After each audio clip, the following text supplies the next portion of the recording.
તો તમે સાંભળ્યું હશે કે ફાઇબ્રોઇડ, એન્ડોમેટ્રિયોસિસ, પીસીઓડી બહુ જ કોમન થઈ ગયું છે. So I tell you about one case.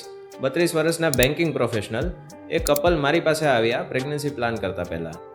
They var married since 2 years, પણ હજી સુધી પ્રેગ્નન્સી માટે પ્લાનિંગ કર્યું જ નહોતું. સોનોગ્રાફી કરતાં ખબર પડી કે એને રાઇટ ઓવરીમાં 3 સેન્ટીમીટરની ચોકલેટ સિસ્ટ છે. તો કપલનો પહેલો જ ક્વેશ્ચન એ હતો કે ડૉક્ટર આનાથી કંઈ પ્રેગ્નન્સી રહેવામાં તકલીફ થશે તો? સો my decision to them was કે તમે હજી પ્રેગ્નન્સી માટે ટ્રાય જ નથી કરી.